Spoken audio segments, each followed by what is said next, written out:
Welcome you all to LBY channel.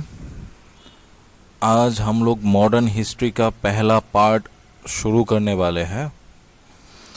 पहला part में हम लोग देखेंगे पुर्तगीज़ इन इंडिया, जो एक तरह से बोले तो सब लोगों को पता है इंग्लैंड के बारे में, मतलब ब्रिटिश इंडिया के बारे में पता है, लेकिन पुर्तगीज़ इंडिया के बारे में बहुत ही कम नॉलेज है। लेकिन आपको एक चीज़ बता दो, इंडिया का हिस्ट्री चेंज करने में पुर्तगीज़ वालों का बहुत ही इम्पोर्टेंट रोल है।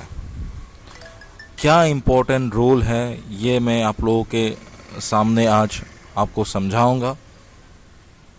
देखिए, सबसे पहले हम लोग देखते हैं पुर्तगीज़ जो है, पुर्तगीज़ जो पुर्तगाल से आया हुआ है उन्हीं को पुर्तगीज़ बोलते हैं। ये जो पुर्तगीज़ है ये इंडिया में आया था, ठीक है। आप सबको पता है एक नया सी रूट बना के लेके आया था, एक नया सी रूट लेके आया था। सबसे पहले हम लोग जानेंगे ये सी रूट उन लोगों ने ढूंढा क्यों था सबसे पहले, ठीक है। सी रूट के बारे में सबसे पहले जाना था। चलिए वीडियो को लास्ट तक देखिएगा, ठीक है। ओके, यहाँ पे देखिए, मैं अभी आपको लेके जाता हूँ एक फ्लैशबैक में। फ्लैशबैक चले जाइए 7th सेंचुरी के पास। 7th सेंचुरी में क्या हुआ था ऐसा, आप सबको पता है रोमन एम्पायर डिक्लाइन में चल रहा था। जो भी रोमन एम्पायर था ना, वो कंप्लीट डिक्लाइन में चल रहा था, डिक्लाइन हो रहा था उसका, ठीक है। उसी समय जो अरब थे, जो भी अरब्स थे, वो अपना जो डोमिनेशन है वो इजिप्ट में और पर्सिया में बना रहा था। डोमिनेशन अपना इजिप्ट और पर्सिया में, अपना जो दबदबा है इजिप्ट और पर्सिया में, वो लोग आराम से इसको बना रहा था, ठीक है। अब जब डोमिनेशन इजिप्ट और अरब में उस समय डोमिनेशन था, ठीक है। अब देखिए उस समय क्या हुआ था, जैसे कि यूरोपियंस जो है ना, जो यूरोपियंस है, यूरोप है, मैं बोल रहा हूँ यूरोप का बात, वो काफ़ी तरह से तरक्की कर रहा था, ठीक है, डेवलपमेंट हो रहा था। उसमें उन लोगों का डिमांड जो है ना, डिमांड सबसे ज़्यादा हाई हो रहा था कोई भी चीज़ का, क्योंकि डेवलपमेंट हो रहा है तो डिमांड, जाहिर सी बात है डिमांड तो होगा ही। अब देखिए यहाँ पे मैं आपको बताता हूँ, जब यूरोपियंस लोग डिमांड बढ़ रहा था, जैसे कि डिमांड हो रहा था सबसे ज़्यादा, तो यहाँ पे उन लोगों को बहुत सारे चीज़ों का ज़रूरत था, बहुत सारे चीज़ों का ज़रूरत था। तो इनको डिमांड को फिलअप करने के लिए बहुत सारे चीज़ें का ज़रूरत था, ठीक है। और ये जो चीज़ें थे वो लोग अलग अलग देशों से लेके आ रहे थे, ठीक है। उसमें से एक था हमारा इंडिया, इंडिया से भी लेके आ रहे थे। लेकिन यहाँ पे इंडिया से जब लेके आ रहे थे, जो बीच का रास्ता है, लैंड रूट जिसे हम लोग कहते हैं ना, लैंड रूट, लैंड से आने वाले, उसमें अरब का डोमिनेशन था।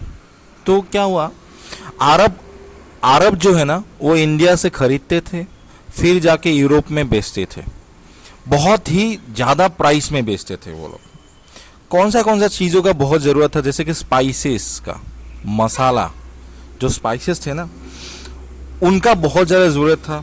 जैसे कि कैलिकोस हो गया, फिर सिल्क हो गया आपका, इनका भी बहुत ज़्यादा डिमांड हो रहा था। और बहुत सारे स्टोन्स, जो प्रीशियस स्टोन्स है, उनका भी बहुत ज़्यादा डिमांड हो रहा था। और ये सब इंडिया में, इंडिया से लेके आ रहा था अरब लोग, अरब लेके जा रहे थे यूरोपियंस के बीच में, मार्केट में, और बहुत अच्छा खासा दाम पे बेच दे रहे थे। तो इन पे सबसे ज़्यादा फायदा हो रहा था अरब लोगों का, अरब जो थे ना उनका जो बहुत ज़्यादा फायदा हो रहा था। यहाँ पे देखिए वॉल मैप पे, इसमें आपका देखिए ये आपका यूरोप का जगह है। इंडिया से ऐसे ज़्यादा था, फिर इस जगह पे अरब्स का बहुत ज़्यादा दबदबा था, ठीक है। इसीलिए यहाँ पे वो लोग, अरब लोग खरीदते थे, फिर यूरोप में बेचते थे। तो यूरोप वालों को लगता था, लेकिन हम लोगों को तो ऐसे तो बहुत ज़्यादा दाम में खरीदना पड़ रहा है, तो हम लोगों को एक ऐसा रास्ता होना चाहिए जहाँ पे इंडिया में डायरेक्ट कांटेक्ट हम लोग बना सके। एक तरह से डायरेक्ट कांटेक्ट तो अरब की डोमिनेशन की वजह से, अरब जब बीच में आ गया तो उसी की वजह से अरब यूरोपियंस का डायरेक्ट कांटेक्ट इंडिया से टूट गया था, डिक्लाइन हो गया था। ठीक है, अब 1453 में कुछ ऐसा हुआ। 1453 में कॉन्स्टेंटिनोपोल ऑटोमन टूर्स के अंदर आ गया, ठीक है। तो मर्सेंडीज जो थे ना, जो भी सामान थे वो इंडिया से आते थे यूरोपियन मार्केट में, लेकिन अरब के थ्रू आते थे। तो इसमें इस्लामिक रूलर्स का एक तरह से मोनोपोली था। मतलब एक तरह से अपना ही कुछ, मतलब अपने से ही वो लोग बढ़ा देगा जाम को, अपने से ही कोई भी प्रॉफिट लेगा वो लोग, 10 गुना दाम पे बढ़ा देगा। 100 रुपये में खरीद के लेके आया, वहां पे बेच देगा 1000 रुपया में। ठीक है, एक तरह से अपना अरब्स का दबदबा था। ठीक है, इसीलिए, और उस समय क्या हुआ था स्टूडेंट्स, यूरोप जो थे ना, यूरोप शिप बिल्डिंग में बहुत ज़्यादा डेवलपमेंट हो रहा था।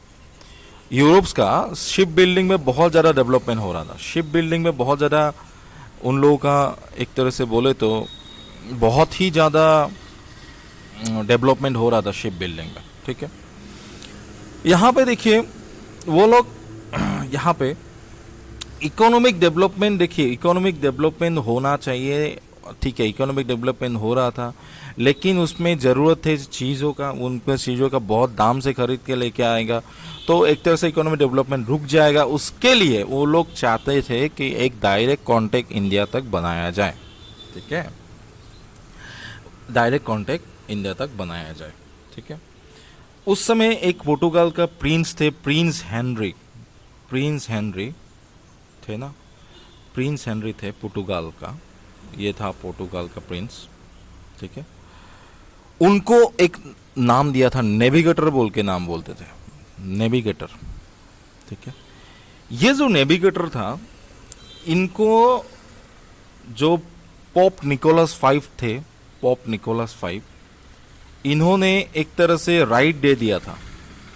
पोप निकोलस V जो प्रिंस हेनरी को एक तरह से राइट दे दिया था कि आप डिस्टेंट बहुत ज़्यादा सी को एक्सप्लोर करें, जो सी है ना हमारा, उसको एक्सप्लोर करें। ठीक है, बढ़िया से एज फार एज इंडिया तक जाने के लिए बोला, एक्सप्लोर करके इंडिया तक कोई रास्ता ढूंढिए आप। लेकिन प्रिंस हेनरी का ये सपना तो उनके जीते जी खत्म नहीं हुआ, वो तो मर गया। फिर भी 1497 में कुछ ऐसा हुआ स्टूडेंट, मैं बात बोलता हूँ अभी, 1497 में कुछ ऐसा हुआ। देखिए 1497 में एक ट्रीटी हुआ, स्पेन और पोर्टुगाल के बीच में एक ट्रीटी हुआ। ट्रीटी उसे कहते हैं ट्रीटी ऑफ टॉरडेसिलास, उसे कहते हैं ट्रीटी ऑफ टॉरडेसिलास। अब देखो इस ट्रीटी की वजह से यहाँ पे देखिए वो लोगों ने क्या किया स्टूडेंट्स, स्पेन और पुर्तगाल ने एक इमेजिनरी लाइन खींच दिया। एक इमेजिनरी लाइन, वर्ल्ड मैप पे देखिए, यहाँ पे इमेजिनरी एक लाइन खींच दिया। लाइन के वेस्ट पार्ट में स्पेन करेगा एक्सप्लोर, ठीक है, और ईस्ट पार्ट में पुर्तगाल करेगा एक्सप्लोर। पुर्तगाल एक्सप्लोर करेगा, ठीक है, एक्सप्लोर इस पार्ट में करेगा, ठीक है। ये हुआ आपका 1497 में, जो ट्रीटी ऑफ टॉर्सिडिलास बोलते हैं, ठीक है। उसमें जो पोर्टुगीज तो फिर 1487 में, उससे पहले 1487 में क्या हुआ, उससे पहले पोर्टुगीज का एक नेविगेटर था, उसका नाम था बार्थोलोमियो डियास।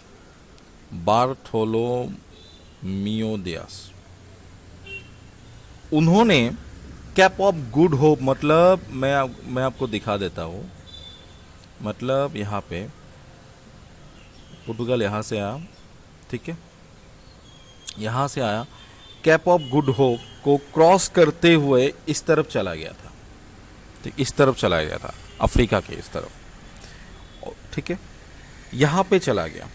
अब यहाँ से इंडिया तक गया लगभग आपका 1497 के बाद, मतलब 11 महीने लगा, यहाँ से गया 11 मंथ्स, ठीक है। आपको मैं रास्ता दिखा देता हूँ किस तरह से। ये देखिए, यहाँ पे आपका पोर्टुगल है, ठीक है, ये रहा कैप ऑफ गुड होप, इसको कहते हैं कैप ऑफ गुड होप, ठीक है। यहाँ से आपका जो शुरुआत हुआ इस तरह से गया, पहले इस इधर से यहाँ पे आया, फिर ईस्ट कोस्ट में चला गया, अफ्रीका का ईस्ट कोस्ट में, फिर यहाँ से आपका इंडिया चला गया, इंडिया का कलिकट, ठीक है, 1498 के बात कर रहा हूँ, ठीक है। ये देखिए इस तरह से 1497 इस तरह से आया, 1498 इस तरफ से चला गया, ठीक है। बाकी का वीडियो नेक्स्ट पार्ट में हम लोग बताऊंगा कि किस तरह से ट्रेडिंग से रूलिंग हुआ पोर्टुगीज का। देखते रहिएगा पार्ट 2। Thank you students.